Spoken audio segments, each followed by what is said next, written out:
All right, so we are on week 2 of our series, Family Matters. And last week, just as I told the kids, we talked a lot about the importance of marriage and the role that it plays in parenting and then the development of the family life, okay?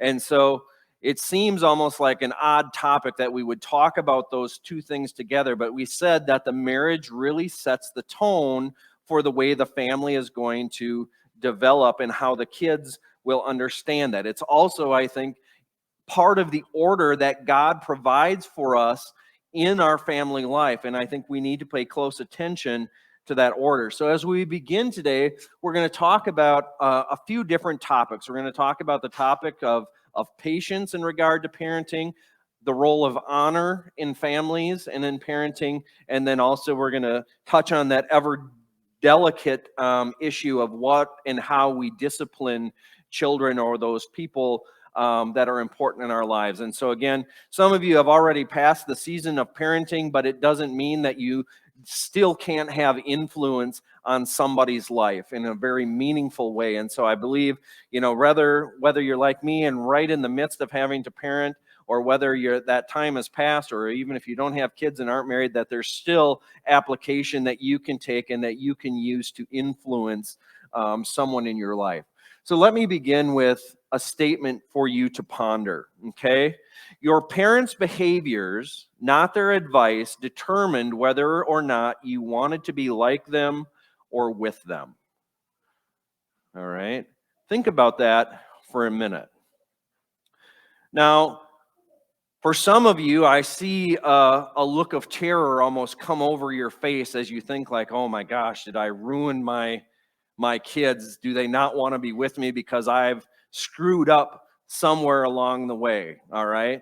But here's the thing, right? We all make mistakes. Okay. We all have our shortcomings, our weaknesses along the way. But this statement, I think, reminds us powerfully of the responsibility that we have to use our behavior to influence and help develop our children. Okay. And so I can tell you personally that, I believe I came from a pretty good and healthy family. But you know what? When I was in the midst of living under that household and having to live under those rules, well, guess what? I tried to buck the system a little bit. And there was things that I said, you know what? I'm never going to do that to my kids. I'm never going to do the things that my mom and dad do. And, for many years, I believe firmly that my mother earned the Meanest Mother of the Year award for consecutive years running, okay?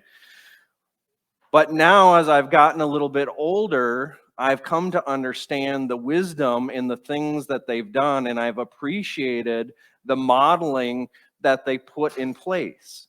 But I will say that just as any child will, there may be those things that we decide not to take from our parents, and that is okay. Okay. Now, on the other end of the spectrum, to demonstrate the importance of this, I read a story about a counselor who did a lot of work with drug addicts and other things, and she came across this guy that had literally traveled throughout the entire world, just sort of in this rebellious state because of the way he was raised and because of the relationship he had with his parents. And she asked him, just trying to counsel him, what's the best day of your life? And his response just sent shivers up my spine. And he said, the best day of my life was when my father died. All right. And so, friends, the behaviors that we see our parents model, the relationships we have with our parents can deeply shape us. Okay. And now I understand that even here in this room, well, I'll just say many of us live in a dysfunctional family, right? I'm beginning to think the functional family is just sort of a myth, right? There's dysfunction in just about every family we have, but I do understand that some homes are more broken, more dysfunctional than others, okay? And part of us may have had that experience. And so if you've lived in that, again, I just want you to relax, because one of the things that I did in some of my personal development work was something that I found very powerful, okay? And so when we talked about some of the dysfunction that can happen in a family, we were encouraged to just say, you know what? Our parents did the best job that they could with what they had. Now, again, for some of us, that may be a very hard statement to swallow, but it's important, okay? Because we can make the excuse, just like this guy, that because of his family life, he just wrecked his life in rebellion. But again, on the opposite end of the spectrum, I don't believe that we can use the dysfunction of our families as an excuse and make our parents out to be a scapegoat because they didn't get everything right. Okay? And so, again, if you're feeling the weight of that, or if you've come from a home that is broken, I want to encourage you just to say that. My parents did the best job that they could with what they had. Okay? And to be able to accept that and to move on. Now, with that said, one of the things we're going to talk about a lot today is, again, the power of relationship, okay? And we'll go right immediately to what I call the relational law of Jesus Christ. And so Jesus gave us this new command, right? A new command I give to you. And one of the first ones in his sort of golden rule is, you know what? You need to love God with your whole being, your heart, mind, soul, and strength. And you need to love others just as I have loved you. Okay, and so that's the new command that we're given, and both of those commands are rooted in relationship, right? They're first and foremost is your relationship with God, and secondly is the relationship that you have with Christ and how you relate to other people and develop those relationships. So if we go to the great love chapter in the Bible, 1 Corinthians 13, we begin with love is patient, love is kind, love does not envy, it doesn't boast, and it's not proud. Now, friends, when we think about love, that's a pretty difficult statement to have to chew on that first part, right? Love is patient. How many of us have ever prayed for patience before in our lives? Right? Well, that's a pretty dangerous thing to have to pray for, right? But here's the thing. Patience, I don't believe, comes natural to any one of us. And in some ways, I think the modern conception of patience that we have doesn't always fit us, because oftentimes we think patient just means I'm just going to tolerate and suffer through whatever it is that I have to deal with. And so, for instance, when we raise kids and we talk about being patient, I don't think any parent is going to say, you know what, I just have to be patient and tolerate and put up with my kids for the next 18 years of my life until I can get out of this and they get out of my house, right?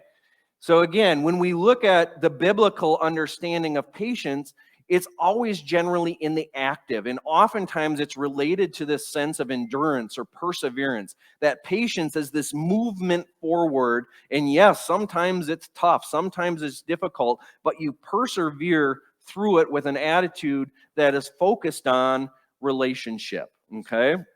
And so, I can say, God bless my kids. There have been some days that I did not think were ever going to end. I didn't think I was going to make it out of it alive. And yet, I turn around and I look at how old they are and I go, oh my gosh, where has the time gone? Because I just feels like just a year or two ago they were born, but now they're 10, 8, and almost 4. All right. So the second part of this then is that love is kind. And again, in our modern understanding, we think of this as kind of a soft word, right? Like almost it's a passive thing. Well, I'm just going to be nice to you. Okay? But what Paul is encouraging us to do here is to lend our strength to the other person, to be kind to them. Say, you know what? Maybe you screwed up. Maybe you failed. Maybe you fell down. But you know what? I'm going to give you my strength and I'm going to help you back to your feet. I'm going to help you to get through this. And that's what kindness is. It's loaning your strength to someone else rather than just saying, well, there you go. You're on your own. I'm being nice to you, but you have to deal with that on your own. The second or the last three things put together, I think, speak to the nature and attitude of love. And that is that it does not envy, it does not boast, and it is not proud. Okay? And so again, it requires that we don't put ourselves or our love above other things, right? We don't envy when our spouse has more success than us. We don't boast at how great we are compared to our brother or our sister, all right? It's not proud. We don't puff ourselves up, but rather we just live in a way that thinks of that other person, okay? So let's talk a little bit about patience with regard to to family. And one of the ways I like to think about this, again, is moving at someone else's pace. All right? Because again, it requires, when we think of parenting and love, especially in regards to our families, it means that we have to put other people first. And when it comes to our kids, guess what? We have to slow down a little bit. So one of the rules we have in our family when we take walks is that, that Eiley always has to hold my hand when we cross the street, okay? But that also means that when I take her hand across the street, I can't take my gigantic steps or I'm going to be dragging her across the intersection. So I have to slow down and walk with her. Now, do I get annoyed sometimes when she just seems oblivious to the cars that are waiting there and she just kind of looks around and talks and does, and I have to say, come on, hon, you got to hurry up. And I have to give her a little tug on the arm. But friends, that's what patience is like, especially with kids, because it seems a little bit easier to slow down to the pace of really young children because we have to, right? They just simply can't do the things we want them to do unless we're going to pick them up and carry them and do all the things we want to do with them. All right? But things get more blurry as the kids get older, and sometimes we can put a great amount of stress and pressure on them to perform to a way and act as if they're much older than they are. All right? And so, friends, one of the things I do, obviously, is I coach wrestling, and it breaks my heart sometimes to see the way some parents treat their kids. You've got these little kids that are in elementary school, and you have parents that put pressure on them to act as if they're collegiate athletes. All right? And it's like, oh my gosh, this kid's not going to make it till middle school before they don't even want to step out on the mat anymore because of the pressure you're putting on them to achieve at a level they were never designed to achieve. All right? And so, again, friends, we need to remember that we need to slow down to their pace. And again, it doesn't mean that we shouldn't have high expectations for our kids, because quite honestly, our kids are pretty amazing and they will often rise to the expectations we set. But they have to be healthy. All right? And so I'll give you another example. This one's a little personal and I'm not excited to share this one, but just this week I was preparing to go deer hunting. And so I took all the kids out to the land that we hunt on and was going to go get our stands and stuff ready. Well, I had already been busy all day. I had taken the boys shopping to get all of this stuff ready to go. I had to get out. I had a limited time to get into the woods, fix up the stands, and then head on to the next appointment we had. And so here I am dragging 3 kids through the woods at my pace. I'm yelling at them nonstop because they're not helping the way I want them to help. They're fighting with each other. They're not helping their sister. And I got back to the truck and I was just frazzled, like, oh my gosh, you guys, this was the worst experience of my life. And then I had to sit there and go, because I made it that way. Because I wasn't willing to slow down and say, you know what, let's just have fun doing this and let's enjoy the time. And so I expected them to step up to my pace because I was on a mission and that wasn't fair to them. And I took out a lot of anger and frustration on them. And so I had to apologize for that. But the other part that patience does, especially for children, is it creates a sense of security, right? Children have a real desire to be affirmed and to know that they're loved. And if we never slow down, if we're never patient with them, guess what? That leaves them constantly lingering and wondering how they fit in. Will they be able to measure up? Will they be able to do, are they doing the things that they're supposed to be doing? And so, friends, again, we're called to live into patience because love is patient. And so it helps children when we move at their level and are there to coach and encourage and teach in a way that is beneficial for them. Okay? And so, again, we talk a lot in the psychology realm about self-awareness or self-esteem or emotional intelligence, all of these things, but it stems from in allowing kids to feel secure in who they are and being willing to let them learn at the pace that they need to go and move at. All right? Now, I want to transition just a little bit here because as we look at Paul's letter to the Colossians, then, he talks specifically to fathers about not provoking their children so that they lose heart. Okay? And I've kind of wrestled with this passage today going, now, why is this just aimed specifically at fathers? Okay. And what I've come to understand, at least the best that I can, is that our words and our behaviors matter to our kids. And mothers, you have a powerful influence on your kids. But words from fathers carry, I believe, more weight than their mothers do. And part of the reason for this is, again, I think part of the order that God has designed. Because if you look at both Colossians and Ephesians, Paul says almost the same thing in both letters. Then he talks about this ordering of the family based on the way that Christ orders the church, right? The wife is supposed to submit to the husband. The husband is supposed to love the wife as Christ loves the church. Children are to obey and listen to their parents and honor their parents. And there's this order that goes through. Now, what I'm about to say is probably not very politically correct. It's probably not very egalitarian, but I do believe it's biblical, okay? And that is, I believe that according to the order that God has set, the man has more authority. The man is to be the head of the household. Now, I'm not saying he's supposed to be some tyrant that has all the control and all of the authority, but I do believe he has slightly more authority. Let's just say 51-49. In terms of the marriage relationship, that the man is supposed to be the head of the household, okay? And he's to love his wife. And the reason he's called to love his wife is because men don't love naturally. It's not their strength, all right? Women, you do that great. You love unconditionally a lot of the time. But for us men, the call to love is because that's not our natural language, right? For those of you that don't love and respect, this is the message of his entire teaching, okay? And so wives, you're to submit to your husband. And the reason for you to submit to your husband is as a sign of respect, because it's not natural for you to respect. Your natural love language, or your natural language, is to love, and you do it well. But it's more difficult for you to respect, okay? And so God calls us to constantly do this act of submission back and forth to each other, and it creates this order, okay? And so part of the reason I think then that Paul gives the command for fathers is because they carry slightly more weight in the words that they speak, but also because, again, fathers can tend to be rigid in their desire for respect because we're not always as emotional or empathetic or compassionate in the things that we do, right? We live by sort of this code of honor that we desire respect, all right? As I did the love and respect stuff multiple times, there was one statement that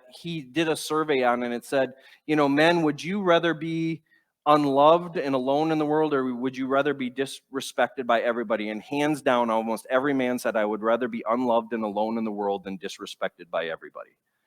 All right? And so it's just the way God has sort of made us, that we have this desire for honor and respect. And so, again, we're to be careful with that because we don't always come off with that compassionate side, especially for our kids. And so when we talk about respect and honoring, we have to create that bridge with our kids so that they still feel secure, that they don't lose heart in who they are and what they're called to do. Now, one of the things I want us to do in our families with that regard is to cultivate a culture of honor in our family, because again, this is about relationship, right? To honor means to respect people. And so if a husband and wife exhibit behavior that respects and honors each other, guess what? The kids are going to learn a whole lot more from the behavior of watching their parents honor each other than they are if the parent totally disrespects the other partner and then tells their kids, well, you need to honor your mom or your dad. All right? No kid is dumb enough to believe the words that just came out of your mouth when they see the exact opposite.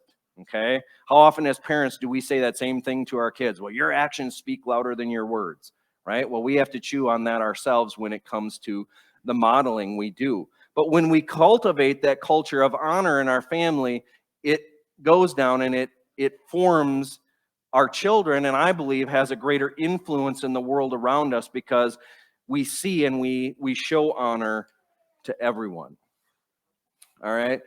Now, as we go back to the love chapter in 1 Corinthians 13, it says, love does not dishonor others. It is not self-seeking, it is not easily angered, and it keeps no records of wrongs. Okay? And so it's interesting that Paul speaks even of love not dishonoring people. Why? Because it destroys or it breaks down the relationship. Okay? And so I think it's important that we continue to move through that and seek to honor, to again put ourselves before other people. Now, I want to shift quickly again, and we'll talk about some of the roles that kids have, because it's not all just us, and we need to figure out sometimes how our kids operate. And so Paul gives us some information or some commands for our children. It says, children, obey your parents in the Lord, for this is right. Honor your father and mother. This is the first commandment with a promise, so that it may be well with you and you may live long on the earth. So, kids, if you want to make it out of this life alive, you better listen to your parents, okay? Now, it's interesting that Paul tells us to obey our parents, right? But secondly, he tells us that we need to honor our father and mother, again, because of the relational component here.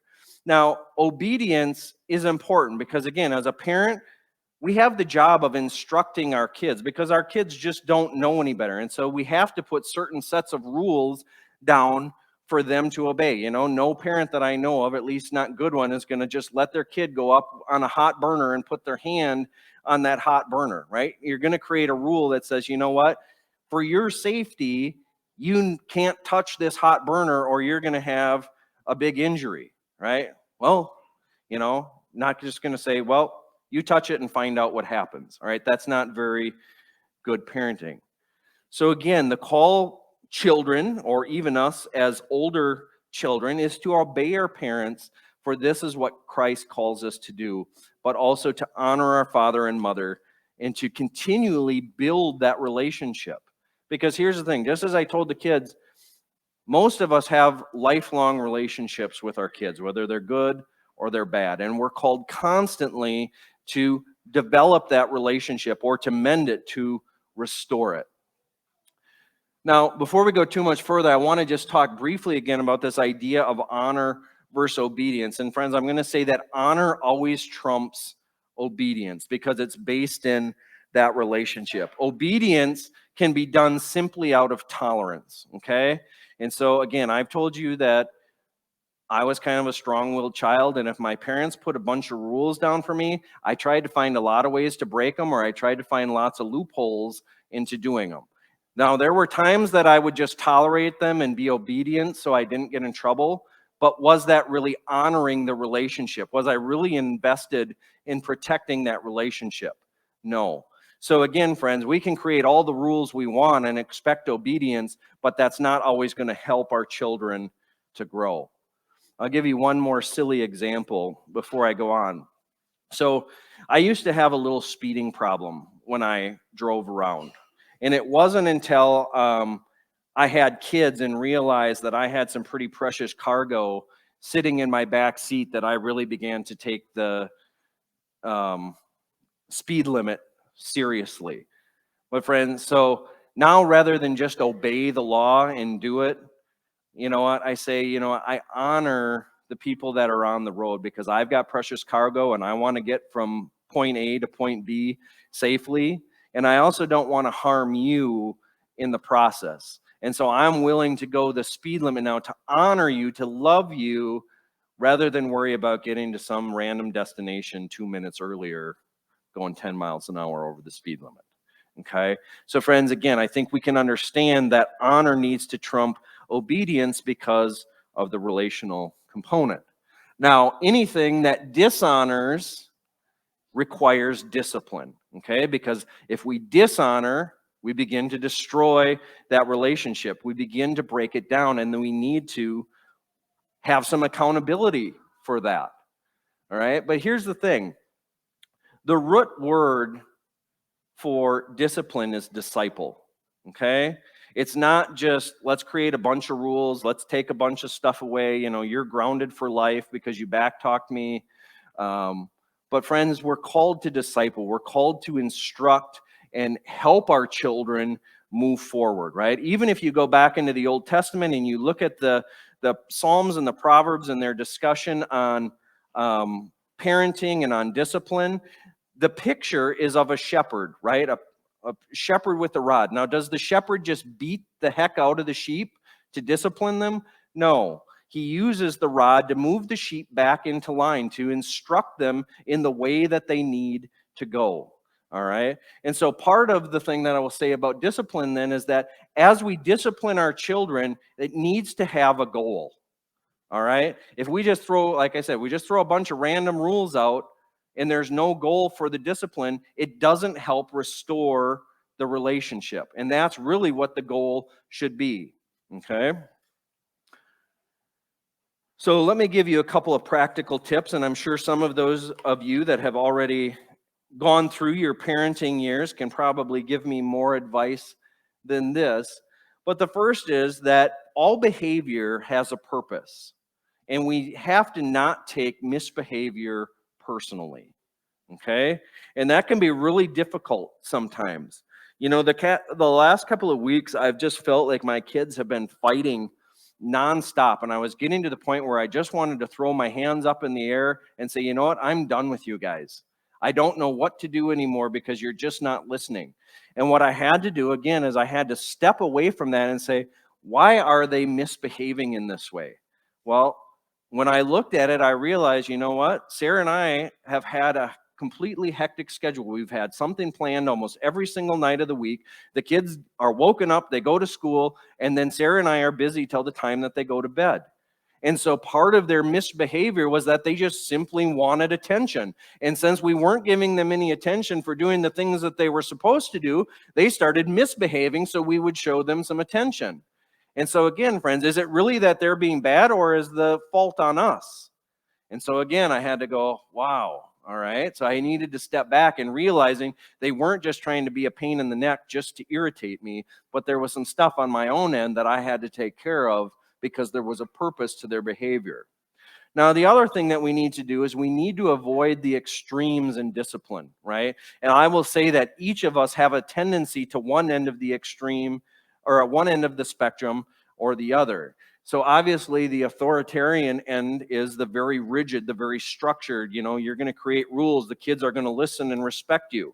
The permissive end just basically says, you know what, the kids can go and do what they want to do when they want to do it because I love them so much and I'm not going to put restrictions on them. All right, both create major problems for kids. Okay, and so one of the things we need to do is we need to, in our own families, wrestle with the tension between those two things and figure out how we find an appropriate and healthy method in which to discipline our children. All right, because otherwise I'm afraid we can do some damage and we'll find our kids rebelling against us and not wanting to be in relationship with us if we venture to either one of these extremes. So friends, take a step back, stop, look, listen, and see what you can learn from some of the cues your kids are getting. Now, again, sometimes kids need some consequences and they need to take ownership of some of the things that they do. And so one of the things that I encourage parents to do is make their children say they're sorry, all right? But they have to use a full sentence. It can't just be one of those, sorry, all right? Because we know instantly that they didn't mean that. But they have to say, you know what, I'm sorry for this. And I can tell you one thing, my boys really don't like it when I make them add that ending, when they have to explain or say what it is that they did wrong to the other person. And if you want to get them riled up even more, then add the second part to that apology and say, is there anything I can do to make it up to you? Because, oh boy, you want to watch them sweat when their sibling gets to control what it is their consequence is. Woo! All right. So, kids, young disciples, make sure you're listening, because otherwise you never know what you'll get. But friends, again, discipline is always greater than punishment. And again, we need to be creative in some of our discipline, because our discipline is not meant to just take things away from our kids, to just punish them for some random thing, but there needs to be a goal, and the goal is to restore that relationship, okay? And sometimes, I'm going to tell you what, good discipline requires time, all right? It requires us to take time away to think about it, but also it may take us time to create a consequence that is actually meaningful in restoring the relationships they have. And so we have to not opt for convenience in that. So friends, I'll leave you with a couple of action steps. The first one is to create a culture of honor in your homes. Again, constantly prioritizing the relationship you have, both with God and with your family. And then also, we're always called to work on restoring relationships in our lives. And so friends, some of us we've all been kids at one time, and perhaps we need to restore relationships with our parents or with our children, our grown children. I don't know what it is for you, but I encourage you to do that work this week.